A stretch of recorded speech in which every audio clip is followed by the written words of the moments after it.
বাংলাদেশের জনপ্রিয় অভিনেত্রী জয়া আহসান ওপার বাংলাতেও সমান জনপ্রিয়। তিনি সবসময় সাবলীল পোশাকে কিংবা অভিনয়ে যেটা তাকে মানায় সেটি তিনি ধারণ করেন। এর আগে খোলামেলা ধাঁচের জামদানি পরে ভারতে অনুষ্ঠিত ফিল্মফেয়ার ওটিটি অ্যাওয়ার্ডসের মঞ্চ মাতান তিনি। এবার আরও এক ধাপ এগিয়ে সাহসী অবতারেই ফিরলেন জয়া। জাতীয় চলচ্চিত্র পুরস্কার প্রাপ্ত এই অভিনেত্রী দুই বাংলার মানুষের হৃদয় জয় করেছেন। বড় বড় আয়োজনগুলিতে নিজেকে ভিন্নভাবে ফুটিয়ে তুলে আলাদা জায়গা করে নেন।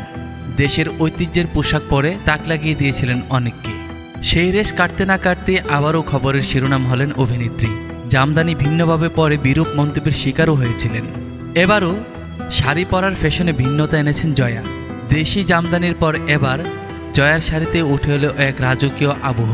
কিন্তু এরপর ঘটে বিপত্তি, কারণ পরনের হলুদ ব্লাউজের শাড়িটি অনেকটা খোলামেলা রেখেই পরেছেন জয়া।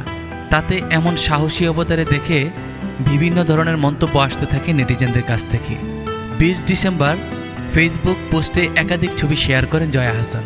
ক্যাপশনে লিখেন, রাজা রবি বার্মার আইকনিক পেইন্টিং থেকে অনুপ্রেরিত সেই আধুনিক শৈলীর সাথে পুরানো শিল্পীকে উপস্থাপন করার চেষ্টা করলাম। তার ছবিতে একজন লিখেছেন, শীতের দিনে এমন সাজ ঠান্ডা লাগে না? আরেকজনের মন্তব্য বেশি সাহসী রূপে ধরা দিয়েছেন। অনেকে জয়ার এই সাজের প্রশংসাও করেছেন, তবে ভালো মন্দ কোনো মন্তব্যই পাত্তা দেননি তিনি।